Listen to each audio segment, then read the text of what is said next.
So just come on to some amount of height, give yourself some support. And then just switch into the crossing of the legs that's less dominant for you. And spend some time kind of lifting and spreading the flesh out from underneath you so that you feel a little bit broader on your perch. And I don't know if everybody gets the emails I send out each week, but this week is a back bending practice, but we're really emphasizing that the back bends are only as good as our roots. You can think about the roots starting kind of at the waist down. And so although we're doing this energized practice, I really want you to keep attention in the lower body and only let those back bends come not at the cost of kind of disturbing the wise actions we learn with the feet and the legs in the first 2 weeks of this practice. So I kind of like this approach with back bends because sometimes we overdo. A lot of times in back bending practice, we overdo. And this is a way to really monitor ourselves so that I like to think about it, you don't spend any more money than you have in the bank. So we don't take a back bend that's bigger than our foundation can support. So it's kind of a beautiful way to do the back bending practice. We don't overexert, we don't injure, we don't let ego drive the practice. So that'll kind of be our focus today. So take a moment to just give yourself a little support to align the spine, to become taller, lighter, more energized. And as you feel the kind of lifting action in the upper body, again, already watch the foundation. Try to keep the legs dense and heavy. And see if you can become more light and buoyant in the torso without robbing that good connection, those roots you have. And then bring the hands together in front of your heart, close your eyes, look down. And as you look down, attention is more likely to stay low in the body. And just give some awareness to the lower body. Maybe sensing a gripping in the groins, a contractedness in the hips, and just inviting a sense of release.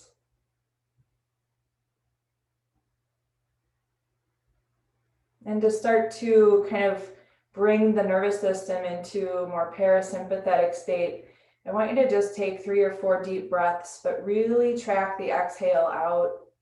And you should feel, if you're exhaling thoroughly, you should feel contraction in the abdomen and contraction right above the pelvis, if you can really get to the bottom of those exhales.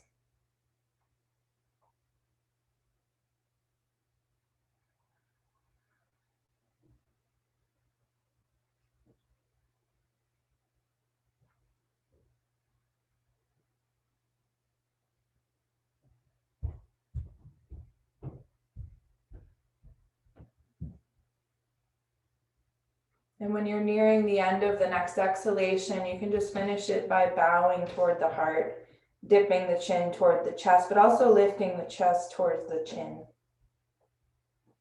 And let your hands release, lift your head, let your eyes gently open, and welcome.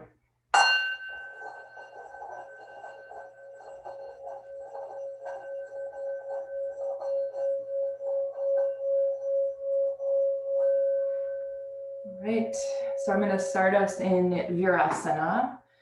So part of the tapping into our roots is making sure that the legs are really alive and awake and extended so that they can support us. So we're going to create our supported hero pose, whatever that looks like for you.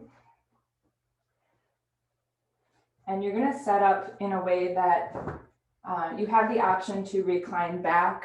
That doesn't mean you have to recline back. Of course, we can modify that. But if it's a possibility to recline back in hero pose, you're going to set that up.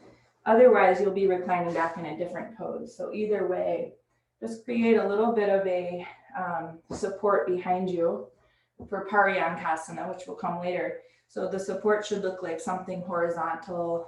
If you don't have a bolster, you could do a couple blankets. or even 3 blankets. And then of course you'll want your head to be supported. So a block works nicely for the head. But we'll start in seated hero, so take some time just setting that up.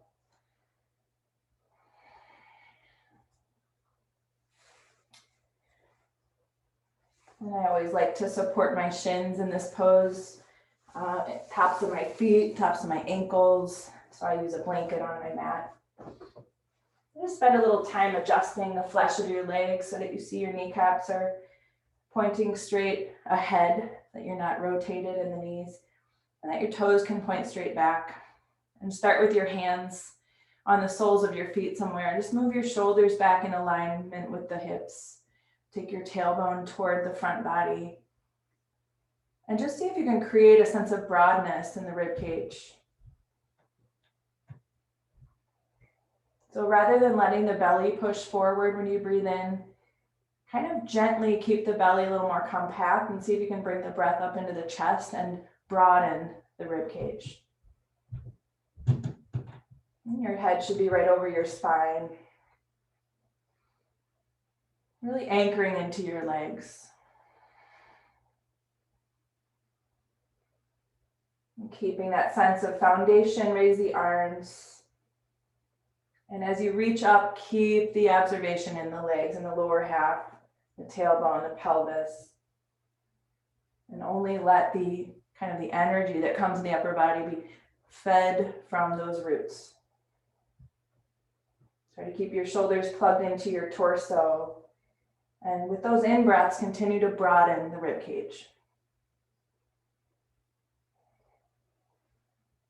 And we're going to start to move the spine with flexion and extension. So clasping your hands behind your head, widen the elbows, press your head into your hands, and arch back, look up. This is our in-breath. And on your exhale, you're going to contract your navel in toward your spine, wrap your arms around your head, look for your navel, and really round your back. Inhale to open, pushing your head into your hands, letting your gaze track up, and just moving like this for a few more complete cycles of your breath.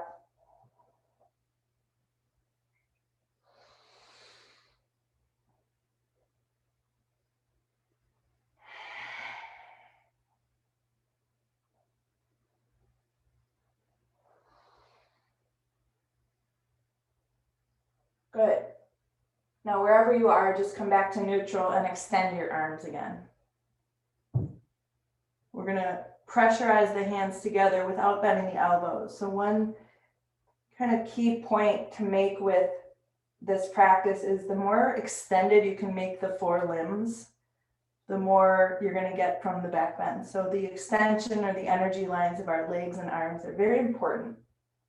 So really squeezing those arms close to the sides of your head, taking any bend out of the elbow that you can. Anchor into your right shin. On an exhale, you're going to lengthen left and try to really keep the shin weight balanced. Try to keep your temples relaxed, your eyes relaxed, your forehead relaxed. Inhale, center, exhale, keep moving over to the other side, anchor into the opposite shin, and just stay for 3 or 4 breaths.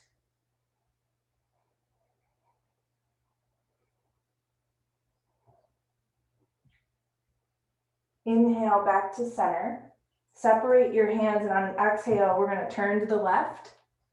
So place one hand outside your opposite thigh, one hand behind you, and just begin to work the spine in a twist. And as you twist in this one direction, I want you to bring your head and look over the front shoulder so that you're feeling 2 different twists at the same time. The original twist and now a second twist happening in the cervical spine. Keep rolling those outer back ribs back toward the arm that's propping you behind you.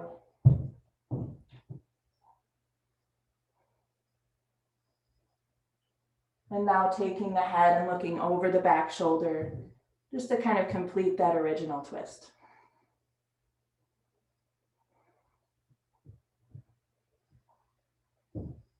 Bring your chin back in line with your chest. Bring your arms up, and we'll twist to the other side. Exhale.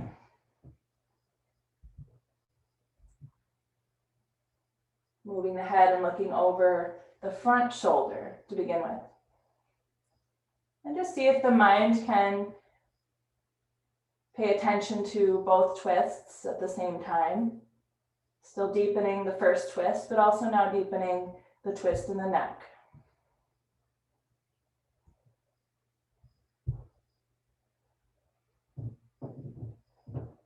And then carefully moving the head and looking over the back shoulder. And just spending a couple more breaths here.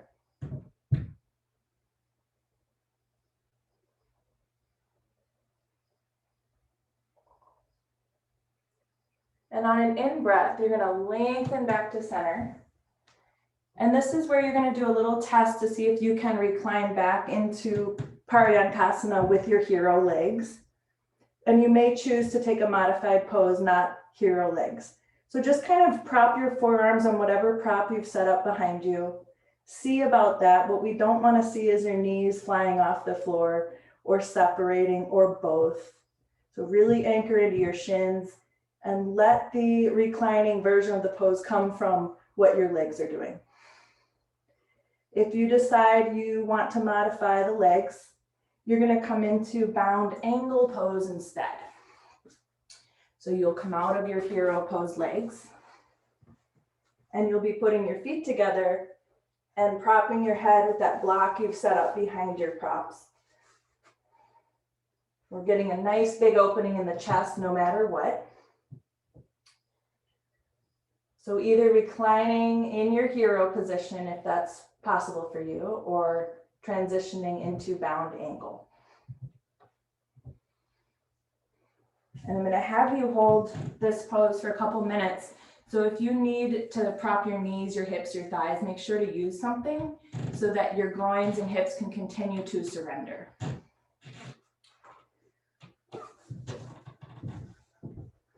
So as a group, as a level 2 group, we've been working with the 8 limbs of yoga, and we started with the yamas, which are considered the restraints in yoga. And next week, we'll be moving on to the niyamas, which are considered the practices or observances. But today, I just wanted to kind of overview both, just to kind of refresh us on what we've been talking about. So I'm just going to read from Rolf Gates' Meditations from the Mat, just to kind of cover the yamas and the niyamas so that we kind of have a map for what we've been discussing. The yamas in many ways are the hardest work on this path of yoga, for they confront us with the enormous challenge of rechanneling our spiritual energies. The yamas form the very bedrock of our existence. Before encountering the yamas, we are prey to the whims of our minds. Our minds tell us we're good, so we feel good. Our minds tell us we're bad, so we feel bad. Our orientation is outward. We continuously compare ourselves to others, and most of the time we find ourselves lacking. We search outside ourselves for the validation we crave. And since we have no control over this validation, we can never truly be at peace or gain access to our true power in this life. The yamas change all of this. The energy we've poured into fruitless effort now becomes redirected into a process that gains us lasting peace and freedom. The yamas are the fundamental renunciation of a life based in fear. They are the change. The niyamas, which we're about to start learning about, are the fundamental practices that sustain a life based on love. They sustain the change. As is true of the yamas, the essence of the niyamas is found in every major religion. They've been passed down to us in this form by our spiritual brothers and sisters who've gone before us. These are the practices that have been found over thousands of years to support the individual who has chosen a spiritual path. Just a little bit more on that. Actually, we'll read the rest of that later. We're going to come into a little more of a discussion on that later. So I'm going to have you take your fingertips, join the knees, if you're in bound angle. And if you're in reclining hero, use your stomach muscles, use your scapula to help you sit up. If you're in bound angle, you'll roll to your side.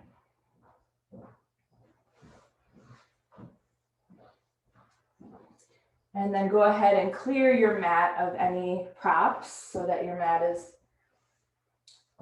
free and clear. And we're going to come into Anatasana, heart chakra pose. So hands and knees towards the back of the mat.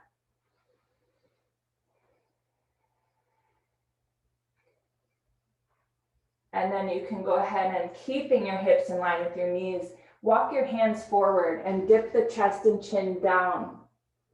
And sometimes it's helpful to prop the head with a block or a blanket if the floor feels too far away. And sometimes the shoulders can bother here. And so you might just rest one arm at a time, just bending one elbow and keeping one arm extended as a way to kind of comfort the shoulders. If you're able to, keep the arms extended. So Lynn, take the hips back. There you go. Keep the hips right over the knees. And every time you exhale, just sink the back body toward the front body, sink the front body toward the floor. And every time you inhale, lengthen through the top of your head, like your head is magnetized towards the top of the mat.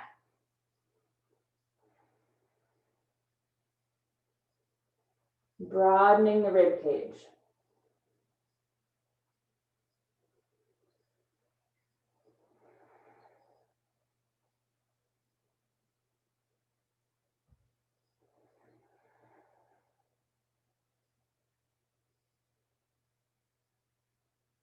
Just 2 more exhales.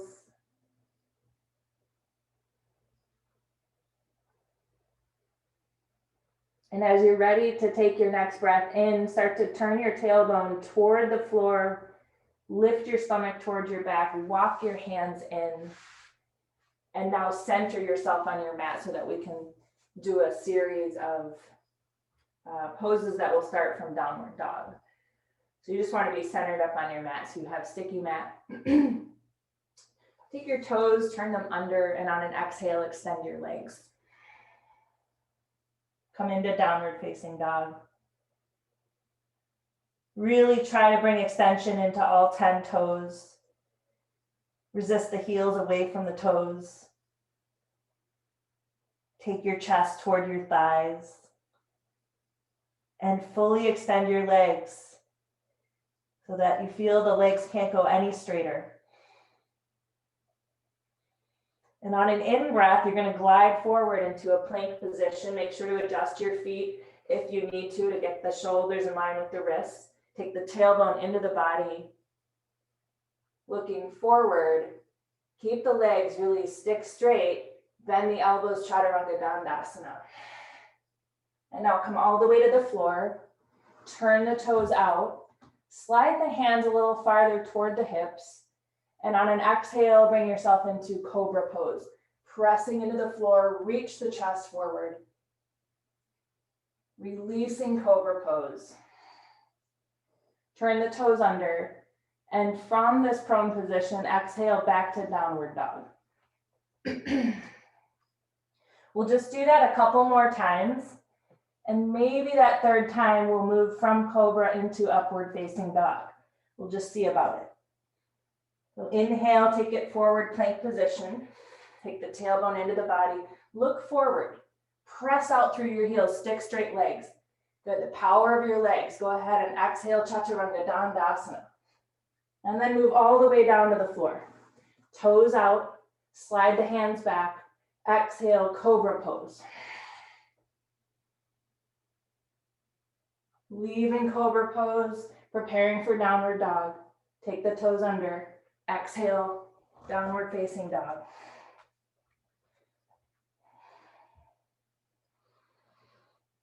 And one more time, inhale, plank position. Really lining up shoulders, hips, and heels. Look forward. Press out through the heels. Exhale, extend, and then bend the elbows. All the way to the floor. Slide the hands back, turn the toes out.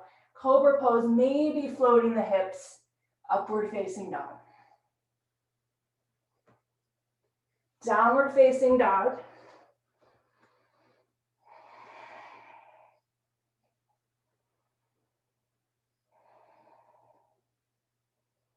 And now start to walk your feet in towards your hands, making sure your feet remain hip distance apart. Resting Uttanasana. So we really want the legs to feel ready for supporting us to open the heart. So grabbing opposite elbows, balancing your feet. And even if you need to bend the legs, gently working toward a straighter leg.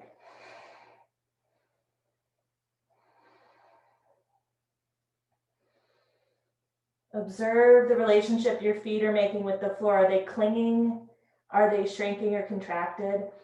Are you clinging on your toes or sitting back on your heels? Try to balance your weight. Are you dropping the inner arches? Are you overusing the outer feet? Just really analyze the feet.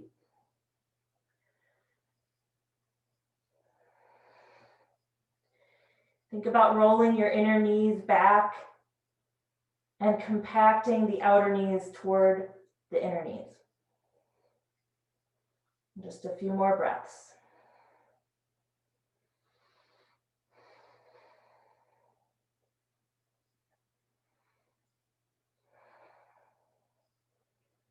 Drop your hands. We're going to come up. Try to keep your spine straight as you come up. Don't round or roll up. Come all the way up. Good. And then stepping the legs and feet together and finding mountain pose. So we don't have a long standing practice today, but it's always good to just take a moment in your mountain pose once you're upright, just to kind of get a baseline for your balance, for your steadiness, for the feet and their relationship with the floor, kind of reaffirming the wise actions of the legs, which are our main roots for the standing practices. So see if you can let the backs of your thighs absorb the fronts of your thighs. It's a less aggressive way to talk about bringing the front thighs back. And then taking the buttocks, the horizontal line of the buttocks, toward the front body. And with the next couple of inhales, rather than inflating the belly, keep the belly somewhat contracted and let the breath spread up and out. So expanding the rib cage. Without your eyes rolling up in your head.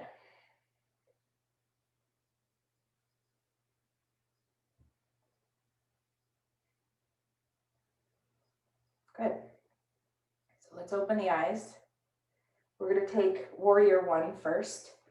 And I'm going to have you guys jump your feet apart. So make sure you're on your mat with the length of it running to the sides. And go ahead and step or jump the feet out. Good. Take your hands to your hips. You're going to revolve from the root of the right thigh, so your right toes turn out. Revolve the left toes in and point yourself at the right end of the mat. And then swivel your hips. They work like a steering wheel. One moves forward, one moves back. So swivel the hips until those hip points are on imaginary pane of glass. And then also just give them a little squeeze toward midline. We're just tightening up the hips. Fully extend the back leg. So this is where the power of these roots really can come into play and work to our advantage. Really compact the front leg, front to back. Squeeze your thigh muscles and take the tailbone into the body. There's no wrinkling flesh of the lumbar. And then keeping all of that, really keeping the hips hugging midline, reach the arms up. Look slightly up. Keep the back leg extended. On an exhale, bend the right knee above the right ankle without your torso tilting forward. Imagine there's a book on your head.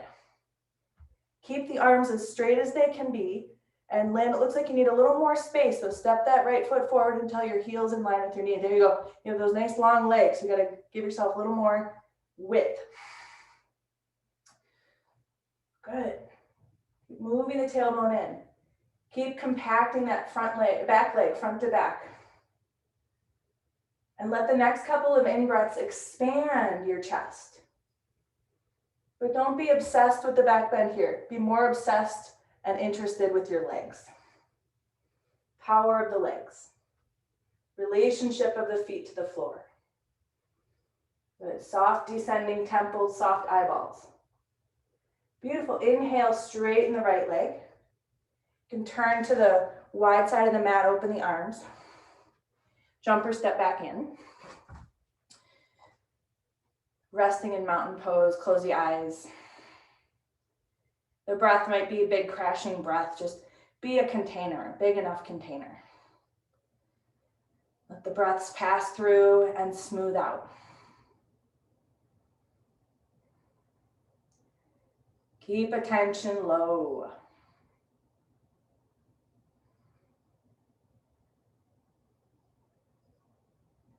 Awesome.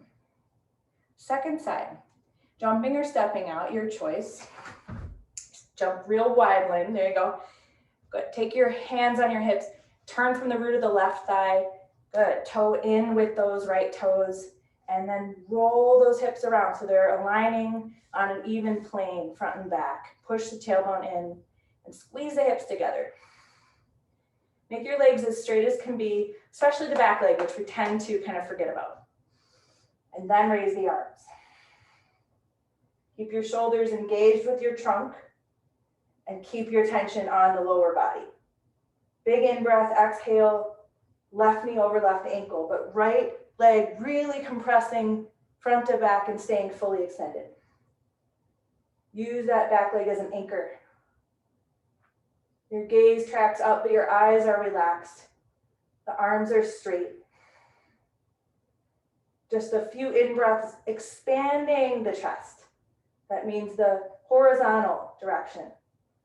Broaden the chest.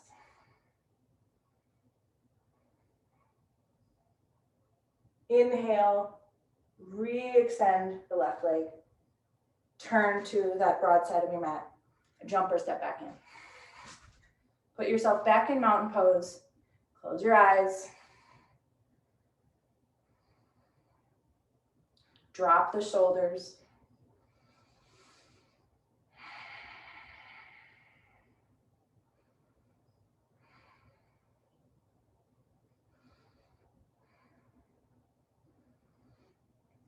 Good. Crescent pose. We're going to stay here. Open your eyes though. Join the feet, join the legs if you were wide apart. And we're going to come into crescent pose a couple ways before we come up with the arms up.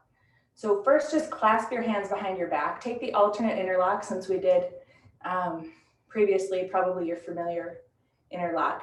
And then fully extend your arms, like you're holding something very heavy in your hands. Hopefully your hands are on your butt somewhere, and that's a good reminder to move in there. Move your butt forward as you move your front thighs back. Expand your chest without shortening the lumbar. Plant your feet, firm your legs. They can't be any straighter than they are. Big in-breath here on your exhale. The hands move toward the floor. The chest lengthens away from those hands up toward the ceiling, and the gaze tracks up. Make sure your neck isn't collapsed, that your back of your neck's like you have a big starchy collar on. Big open neck space. Keep drawing the hands down and reaching the sternum away from the hands. And on an in-breath, lift yourself up and out of it. Good. Second version, I want you to think about your thighs. When we back bend, we tend to roll the thighs out, the front thighs out. So you're gonna grab your fingertips kind of close to your inner thighs, or just kind of grab your the backs of your thighs with your fingertips towards the inner thighs. And you're just kind of peeling them apart. Firm your legs, check on your feet. Big in-breath here. Exhale as you extend back. Keep spreading those inner rear thighs apart. Keep your kneecaps firm. And notice how that gives you so much support here. Hopefully you're feeling that. Wise actions in the legs really gives a lot of benefit to what's happening in the upper body. Inhale, lifting up and out of it. Good. Nice. So lastly, take the arms up. Fully straighten the arms, but then seal the hands together in Namaskarasana, prayer pose. I know I'm cut off here. My computer's a little close to me, but hands are pressurized together, arms are straight. Big inhale, exhale, lengthen back. Keep those inner thighs rolling back and spreading out. And on an in-breath, lifting up and out of it. Exhale, release the arms. Close the eyes. And just take a few moments here.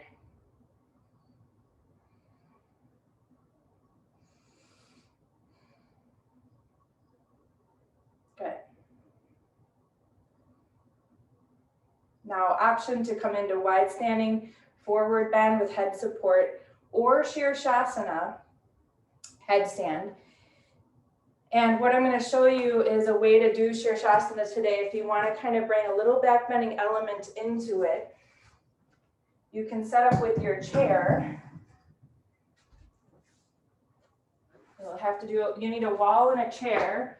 And if you have those, you can kind of watch me and see how I'm setting up here. If you're going to take the wide standing forward bend, feel free to set that up now.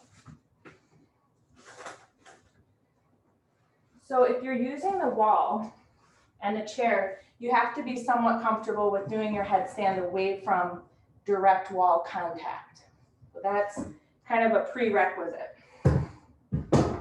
because you're going to have that chair between where you are and the wall. I have to move a few things out of the way here. Feel free to watch if you want to see what's going to happen here. And I'll just set it up and show you. So I'm going to be setting up my headstand on the mat right in front of the chair. I'm going to make sure you can see me here. Looks like you can. And I'm going to be coming up into my headstand first. And you might use the wall to get in there if you need to. You can kind of still reach it. And you're just going to take your straight up and down headstand for a little bit.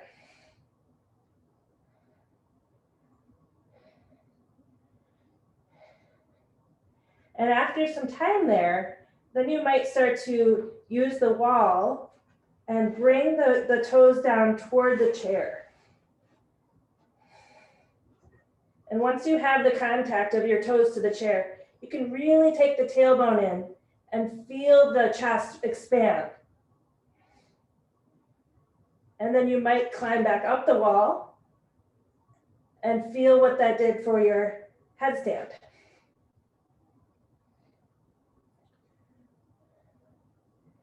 So it's a nice way to start to bring some back bending elements into Shirshasana. So I'm going to come down now and watch you guys. But what I want to say is you can also just take Shirshasana today. You, of course, don't have to try this variation with your chair.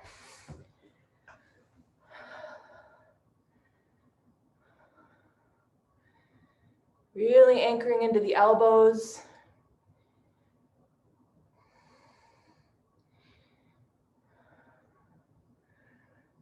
Good, Cindy.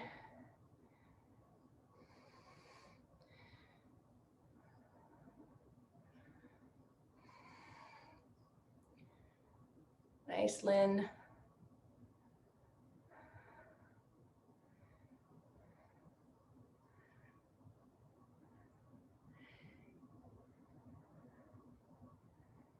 And the chair can be nice too in the way that it touches the upper back.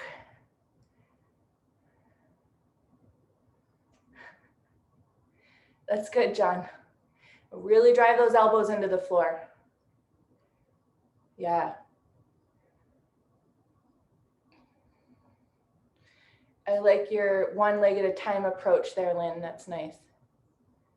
So Cindy, looks great and deep. Just watch the splaying of the knees, which is just constant effort. Yeah, good.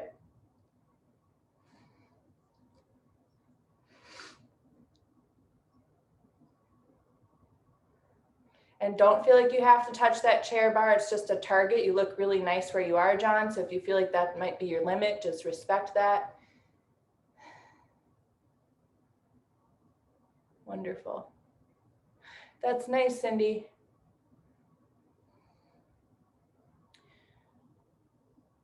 And now if you did make that attempt on the back bend, make sure to come back to, and it is a little different because you've kind of changed the equilibrium of the pose that you're familiar with. So to come back into Shirshasana is just, it's another practice to kind of feel the difference of when we bring more expansion into the chest, we have to re-equalize the pose. And watch that chair, John, the seat's kind of folding up. I want you to fix your seat, John, before you come up.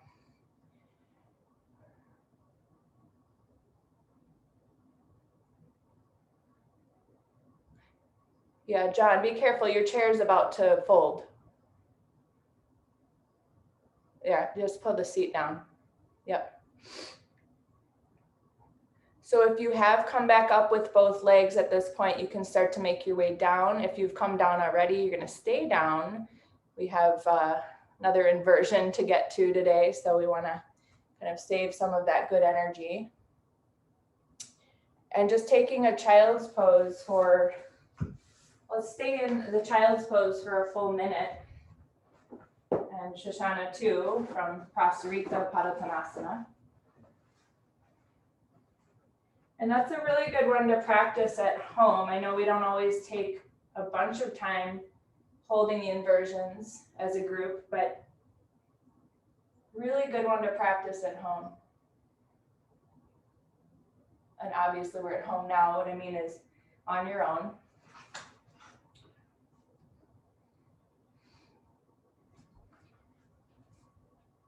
And remember those full, nice, John. Remember those full exhales where you feel just a little contraction near the perineum. That's a good clue that you're taking a complete exhale. Just a little contraction near the perineum. One of the simplest ways we can reground ourselves. In my email, I talked about these times being very unfamiliar and strange, and a lot of us are feeling some resistance. And so I brought the metaphor of the lotus that blooms in mud. And if we can embrace what is true right now, we can sink some roots into this set of very strange circumstances. We can flourish somehow. But it requires the acceptance of what is true right now.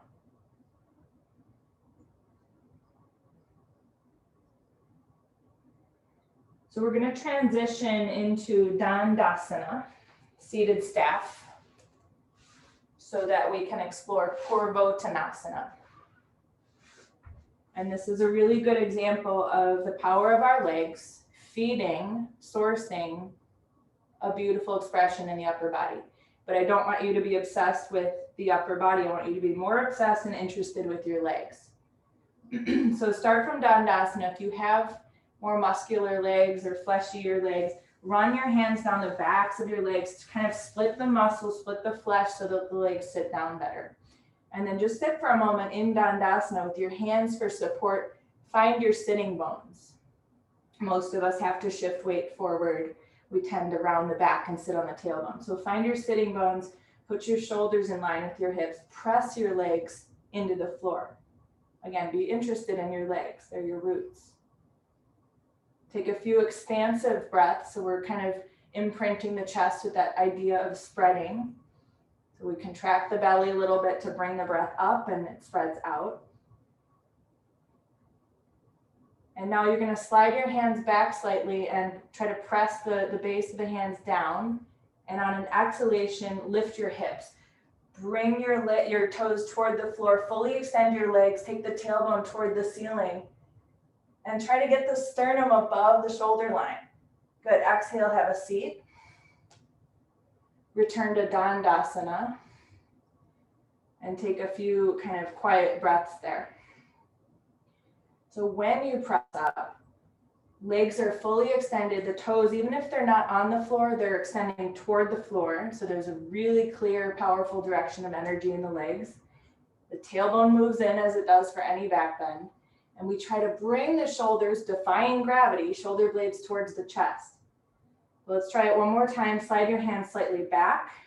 Press the heels of the hands down. And on an exhale, power up the legs, drive the toes toward the floor, lift the hips.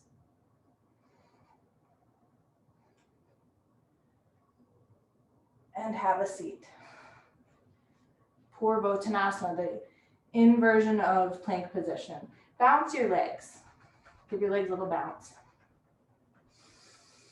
Good. All right, now go ahead and find a blanket. Put it down for, it's going to be a kneeling pad for, we're going to do a couple Anjani asanas, which are lunges. And then also find your two blocks.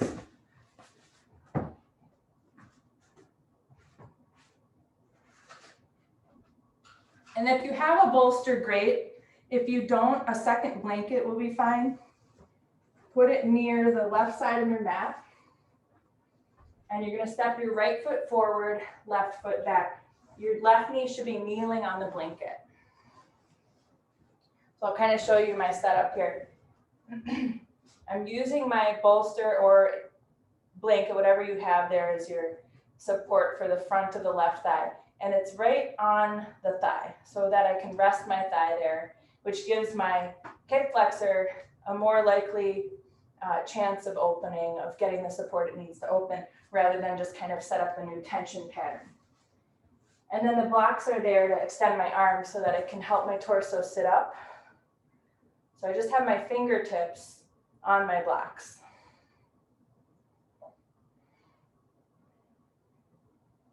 And I'm doing my best to keep my torso upright. It really does want to lean forward. And one of the ways you can do that is drive the tailbone toward the front body. One of the ways you know you're engaging that action is that you don't feel short or cramped or pinched in your lumbar.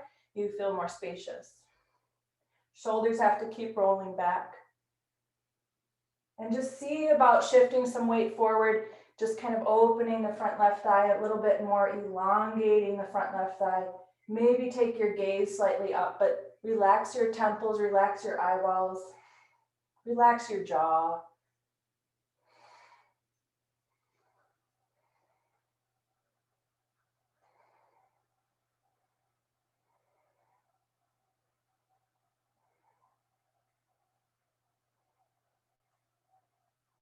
And then pressurize your hands enough. I sometimes call the blocks here like little crutches. So you're just really pushing into your blocks, into your hands, and shift your weight back. And you're going to be switching out your legs. So you'll be kneeling on the right knee, and we'll be stepping forward with the left foot, and that front right thigh support will transfer to the right side of the mat.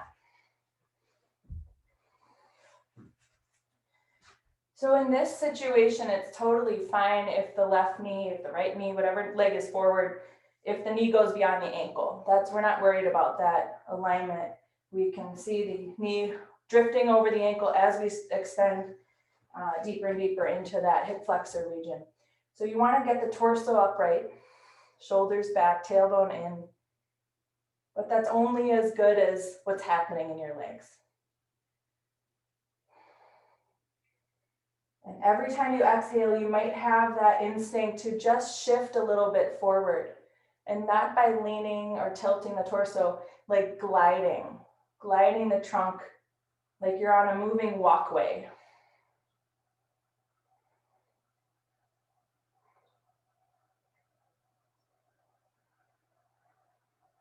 Just stay a couple more moments.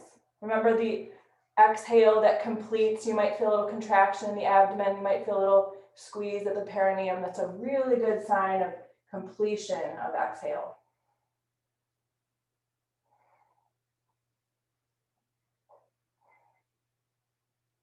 Last exhale.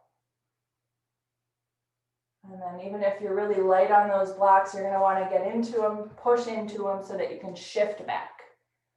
And now use the blanket with both knees wide, feet together. You might like to use your bolster if you have one as some support for child's pose, but just take a moment resting, sitting back, taking a very neutral forward bend that's soothing after a deeper back bend.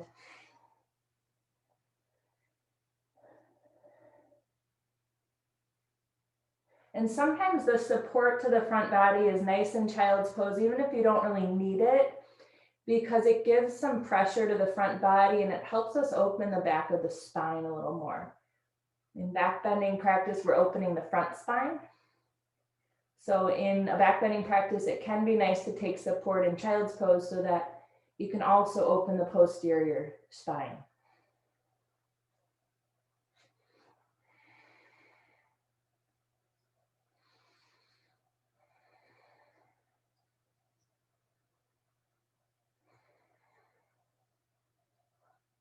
I'm going to have us come on to our front sides, and that blanket you're using, you can keep there for the pelvis and the hips. It's a nice little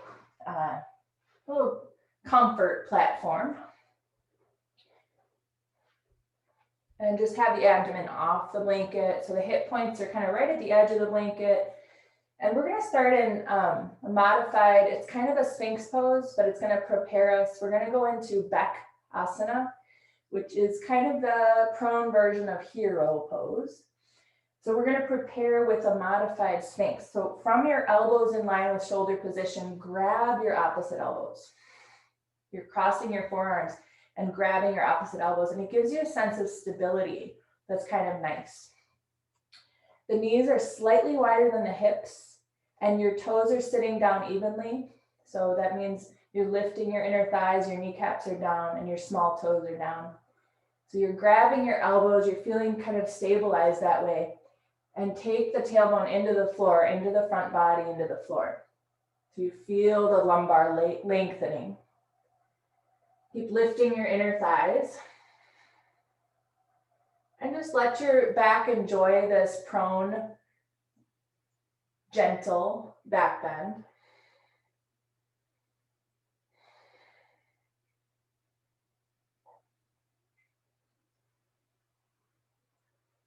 And now go ahead and unwrap your arms. You're going to keep the right forearm crossed in front of you, but now the right palm is down. And you're going to join your knees. So walk your knees together. The right forearm is really an anchor, so make sure it's a root. So make sure you're pressurizing the forearm all the way to the fingertips. As you bend your left knee, you can grab your left foot. And if you're able to, some of us can swivel and have the fingers pointing forward in the classical position, but don't worry if that's not coming yet, that will come in time. But just hold the foot somehow. You're guiding the heel toward the outer hip. So think about your hero shape, W sitting. You're gonna feel like you're sitting really heavily on your right side. Keep transferring some weight to your left hip point and try your best to align your shoulders. Looking forward, soften your brow line, soften your temples. Keep working with the tailbone deepening into the body. Lift that right inner thigh up. And now go ahead and release and come back to knees wide, grabbing opposite elbows, reset your legs wide. Come out of Bakasana. That's a real intense pose for a lot of us. And that's only half the pose. One day it's holding both feet. So just taking a moment to reset, to equalize, to come out of it. Just kind of feel the efforts, letting go, and the energy flush that is residual.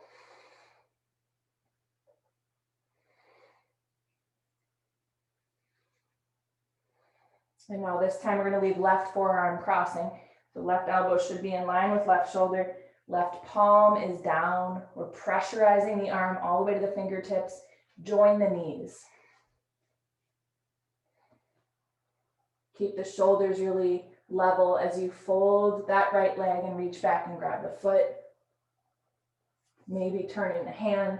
and starting to guide the heel toward the outer hip, keeping your hip points balanced, keeping your shoulders level, and of course continuing to move the tailbone into the floor to keep the lumbar long.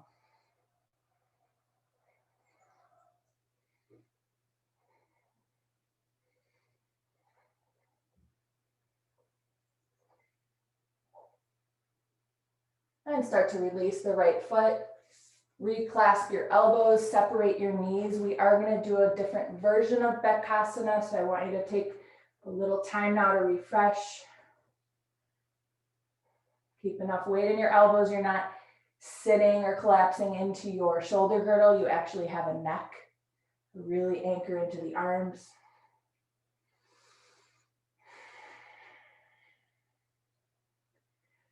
So this is important. If you extend your right arm and you're not on your mat, you're going to want to kind of shift yourself back on your mat because you want to have your right hand on your sticky mat. So in my case, I'm going to need to do that. That's kind of why I mentioned it, because I'm seeing I'm going to run into that problem. So you're going to kind of reset yourself if that's the case for you, so that when you extend your right arm out in front of you, you still have some traction, some sticky mat. Now we're going to do the same pose but with one arm extended. So just make sure that you have some mat in front of you for the length of the arm to come forward. But then you can rest for a moment because you're going to need to join your knees. Get the knees together.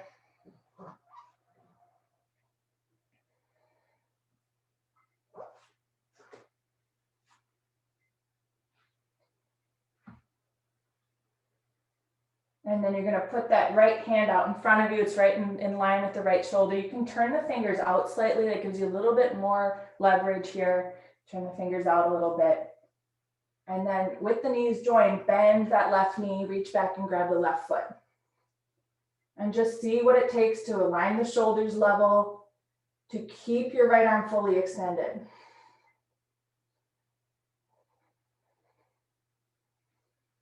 And to keep the hip points balanced. So I find this version helps me keep my hips more balanced than the previous version, but I also find it's more effort in my body. Good. Nice. These look good. Go ahead and release the hold on your left foot. You're going to bring both forearms to the ground for a moment. Take a little pause here, widening your legs, widening your knees, clasping opposite elbows, stabilizing yourself. Really taking the pelvic tilt deeper to kind of express some freedom in your lower back.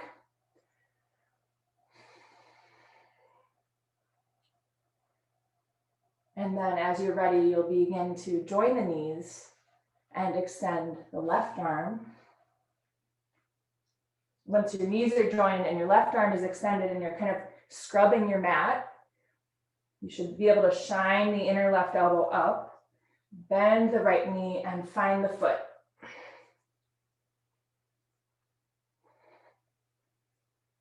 Keeping that really strong root of your left arm, fully extended, powerful.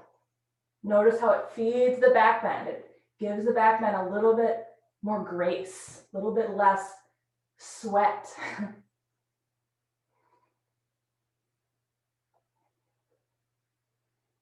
And go ahead and release the hold on your foot. And now you're going to take what's called a prone shavasana. So you can just remain where you are, widen your legs, a little bit wider than hip distance. Put your arms down at your sides and rest your cheek. Palms are down. Prone shavasana is really nice to do towards the end of a back bending practice. Very soothing for the back.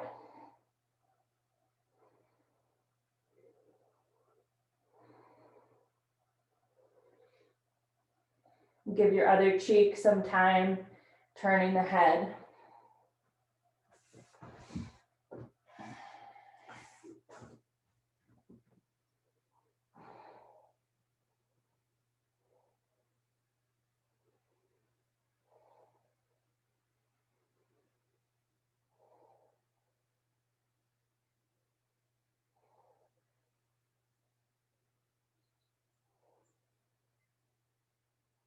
And now help yourself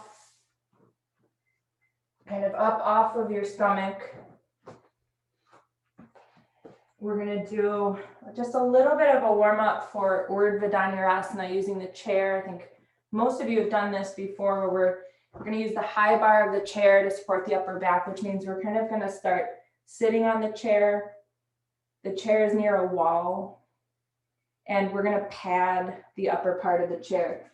So the blanket is good, but you might want to fold up your sticky mat if you don't have a little mat pad, because we don't want the blanket sliding off the chair bar.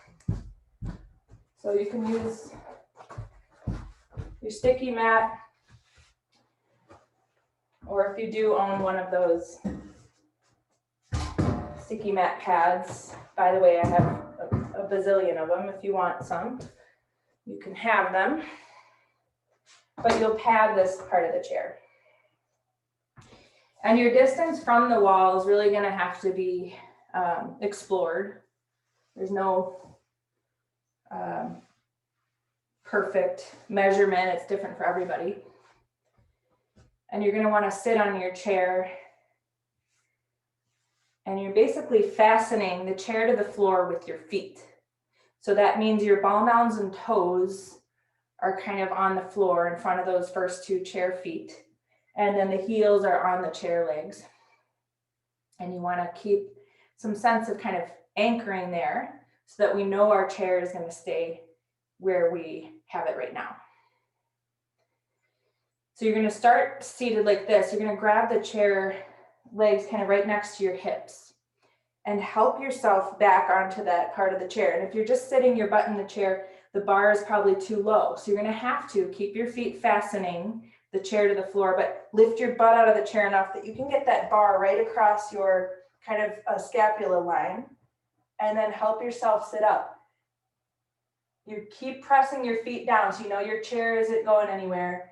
I've set myself up too close to the wall, so I'm going to sit forward and move my chair way up, because what I want to do is be able to kind of climb down the wall with my full wheel arms, and I was way too close. So sitting the butt up out of the chair, getting the bar right into the scapula line across your back. Start to reach for the wall and just clamp the elbows together, because we know that conversely broadens the chest and shoulders. Tailbone toward the wall. Press into the feet. Use your feet. Good. And then ease yourself back into your chair. Widen your feet stepping down off the chair legs. Rest your arms here or dangle fully forward. We're going to do this one more time, so we just kind of want to reset, refresh. Your toes can turn out. We kind of let go of all the wise actions momentarily.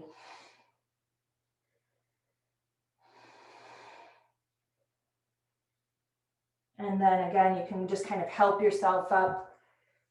Fasten your chair to the floor with your feet. Knees point together. Don't let your knees be wide. Try to bring your knees in line with your hips. Grab your chair next to your hips or right above and place your upper back where it belongs. Lift your butt out of the chair. Keep real good track of your feet doing the good work, your legs doing the good work. Touch the wall. Clamp the elbows in. Maybe take the fingertips down the wall a little bit as you take the tailbone deeper into the body. Press your feet into the floor. Use your feet.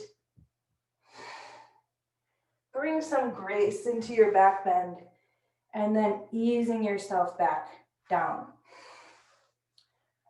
Nice. Sitting forward once your butt is in the chair, widen your feet and step off the chair legs, and just dangle either halfway or all the way.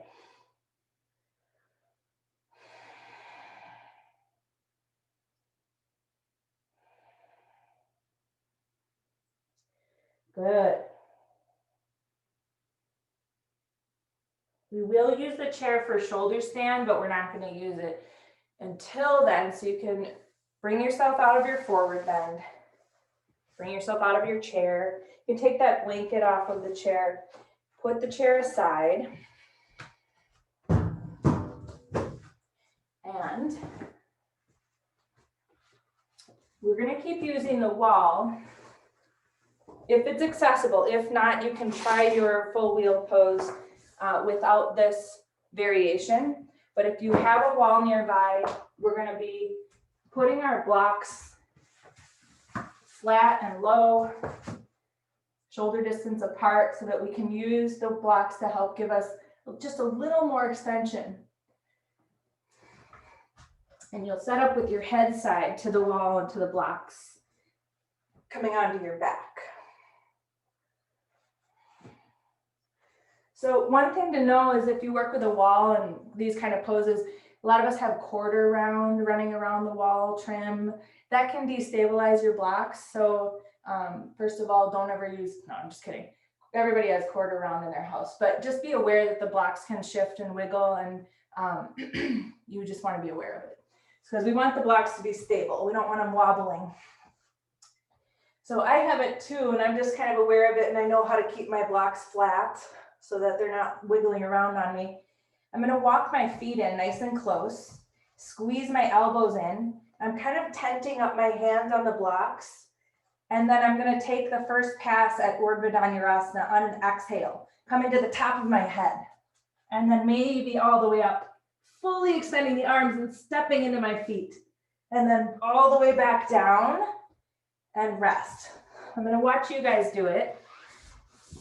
Walk your feet in, line those toes up with your heels, clamp the elbows in. On an exhale, come to the top of the head. That might be it for you, so just know that. Step into your legs and feet, fully extend the arms, use your roots. Maybe another exhale, go all the way up. Good, so you're toeing out, Lynn, so just bring the, yeah, there you go. And I'm talking to Lynn because she's the only feet I can see actually right now, so. Okay, and then coming down when you need to, resting. Good, John. Good, Shoshana. Awesome. I want you to try it on your own 2 more times. Use your feet, step deeply into the floor, and notice how the arms beginning to straighten is also giving that back bend just way more kind of that effortless repose in the pose experience. So when you're ready on an exhale, try it again. Nice, Lynn. Squeeze the elbows in. Good. Good. And then we never come back down to the crown. We come all the way down to the back of the head. Good, Shoshana. Beautiful, Cindy. And looks like John's resting. So if you have one more in you, you're going to do it, but just take a couple moments of rest.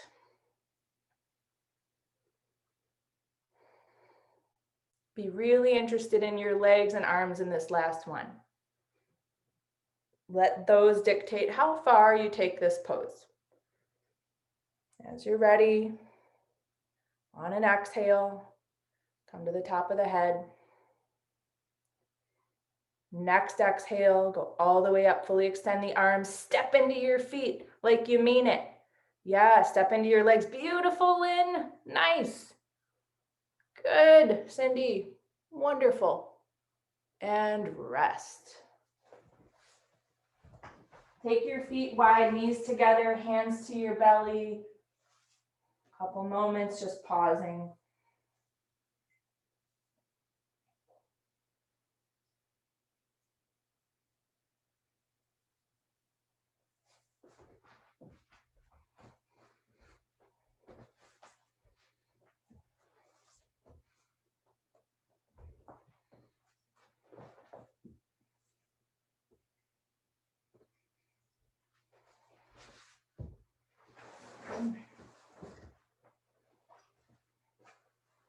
As you're ready, you'll come to seated. We're going to do a twist. As we know, twists are really important in our back bending practice to down-regulate the nervous system. And so we're going to take Bharat Vajrasana with 2 options. So I'm kind of speaking to you, Lynn, because I know you can do full lotus pretty well. So the modified version is going to be your right leg in hero and your left toes running under the right ankle. Left hip is supported. And if you have a good hip opening ability and you're able to do full lotus, you'll probably want to bring your left foot to the top of your right thigh. Okay, so you have those options, but your right leg will be in hero pose. And because there's so much imbalance in this pose, which is never fully corrected, actually, there is some asymmetry that's definitely good in this pose, but you do want to give your left buttock a little height. So I only have my blanket under my left buttock. Okay, so you should see your right toes running straight back, your left toes moving to the side. Right leg is really an anchor here. Good. And you might want to put, hopefully it's not too late, but a block behind you so that you have a little perch for the hand that's behind your back. You're not having to lean back to the floor. We'll raise the arms here. And on an exhale, the right hand palm down to begin with goes to left thigh, left hand behind you. And as you turn away from right leg, your, again, attention is really deeply there, especially the outer right shin, which likes to fly up. So try to roll the flesh of the outer right shin back to the floor.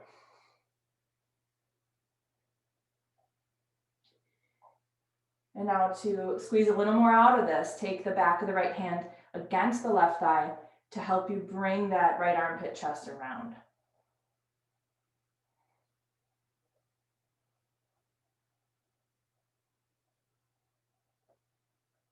Inhale, release. And now take your left hand behind your back and grab your right arm. Inhale here. And on an exhale, you're going to throw your right hand somewhere. Try to make contact with your left thigh. So sometimes using a strap around the arm gives us a little more room to work with. You might need to do that if you aren't getting any contact of your right hand against your left thigh. It doesn't matter where. Help yourself turn.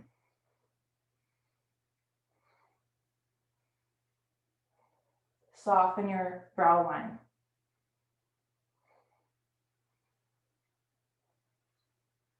Go ahead and release. Sit down heavily on the left side, swing the legs forward. Sit down in Dandasana for a moment. And now create the pose on the left side. So left leg in hero pose. Right buttock is going to be elevated somewhat with a block or a blanket. And your choice whether you're going to take an Ardha Padmasana, right leg, which means half lotus, or kind of the mirror image, but you're going underneath the left ankle with the right foot.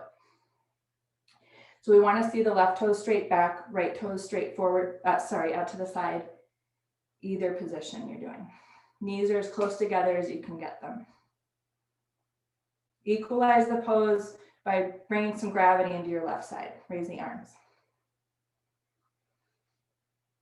Exhale, left palm down to right thigh, right hand behind you on a block if you have one. As you turn away from left leg, bring your attention really deeply there. As I said on Monday, level 1 class, thinking about the back bends really more as a byproduct of the actions we're doing with our legs, with our feet, with our grounded body, with our roots. Now take the back of the left hand against the thigh. See if you can use that leverage to help you bring the left armpit chest out of the shadows. Soften your temples. Good, now release the pose, come back to center with the left hand grab the right arm. Sorry, I meant the other. With the right arm, grab the right hand, grab the left arm. Thank you. So this is the arm we're gonna throw, this left arm. Big in-breath here. On the exhale, you're throwing that left hand somewhere over to the right thigh to get contact. Pressurize there and use that to help turn. Attention still deeply on your left outer shin rolling down.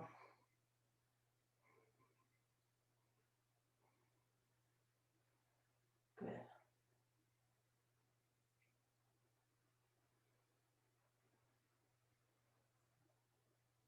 Good. And now go ahead and release the pose. Sit down heavily on your right side, swing those legs out in front of you. Come off of your blanket height so your buttocks are both down, and just give your legs a shake.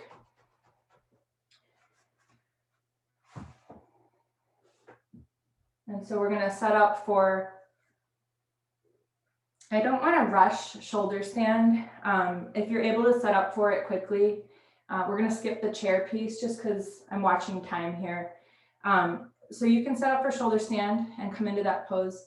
Otherwise, setting up for legs up the wall pose with some support under your lower back. I like to use a folded blanket so that it just covers my lower back. It's not tons of surface area, and it's a nice amount of height. So either inversion, you're gonna pick what you're gonna do today, and you'll come into it. And as you set up for that, I'm just gonna be reading us the final piece of this discussion, this overview on yamas and niyamas. That's really nicely, kind of succinctly put together in Meditations on the Mat by Rolf Gates.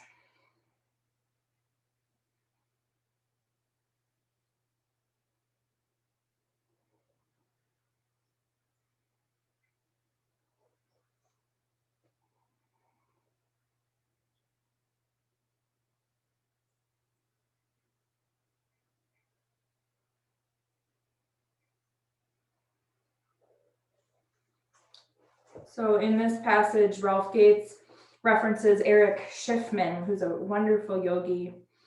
He has some great books. One is called The Spirit and Practice of Moving into Stillness, which is such a lovely title. But he says, yoga is the cessation of movement in the consciousness. Yoga is a means for us to become still, to come home. The niyamas are an ancient set of practices founded on the truths common to all great religions that promote stillness in the practitioner. But what exactly is stillness, and what's so great about it? What if you were a race car driver? Wouldn't it make more sense to study movement instead? The simplest way to think about stillness is to first consider the state of anxiety or agitation.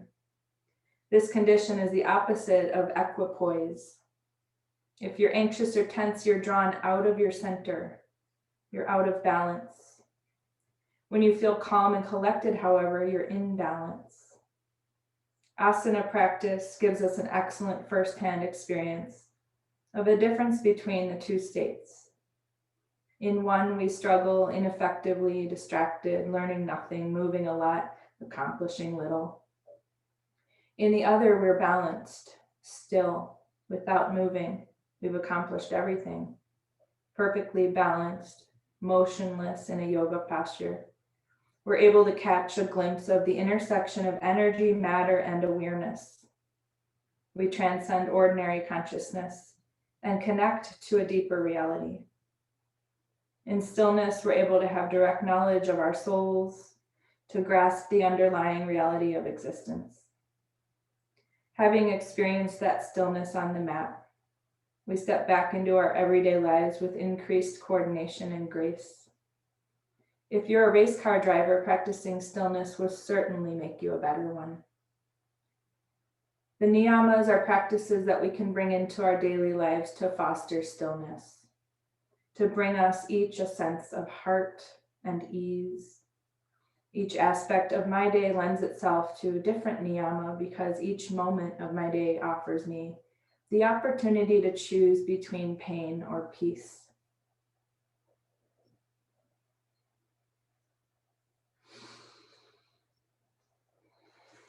Just take a few more moments, breathing deeply, feeling that stillness, that spaciousness.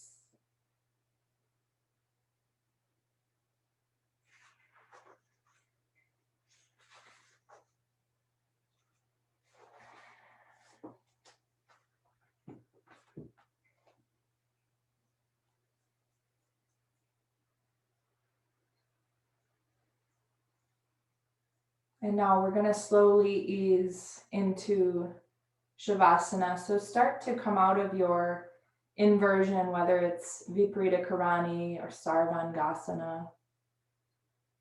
And see if you can transition with a sense of ease, a sense of energy conservation, one of those yamas, brahmacharya.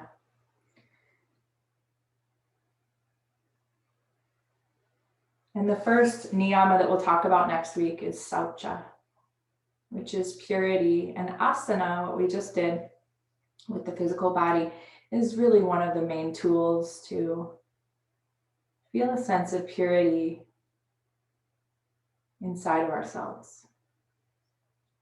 Pranayama is another one. So as you take shavasana, see if you can notice the kind of cleansing effects, this heat we bring into the body, which burns away the impurities, and also just the breath and its innate cleansing quality. We literally release toxins every time we exhale.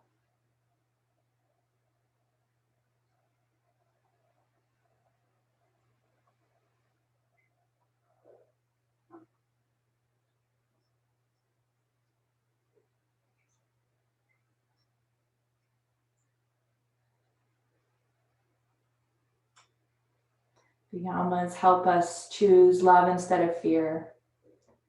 And the niyamas help us sustain that intention.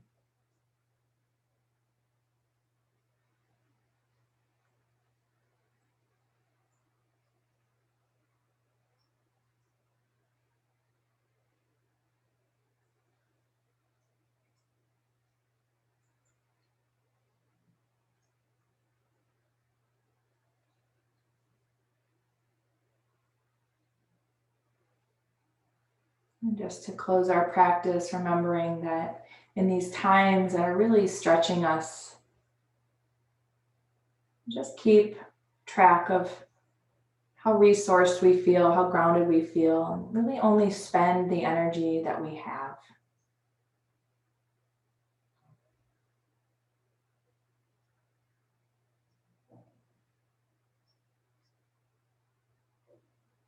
Let's take a deep cleansing breath.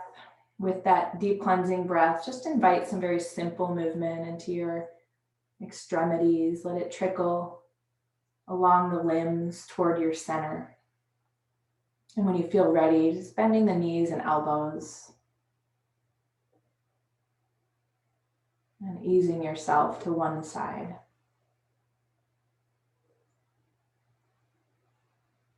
And from your side, again, easing yourself to seated. Just take a moment to really feel anchored in the base of good space pose, Sukhasana, good space. Joining the hands in front of the heart. Lifting the corner of the mouth. Just take a moment to find a sense of gratitude for something, anything. Take a deep breath into that and let it go.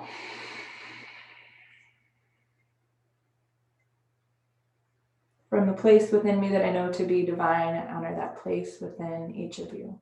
Namaste.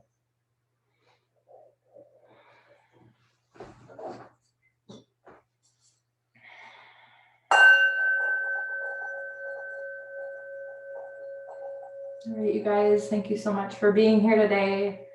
Look forward to seeing you again soon. Be back Friday with level 1 if you want to join, 8 a.m. And take good care.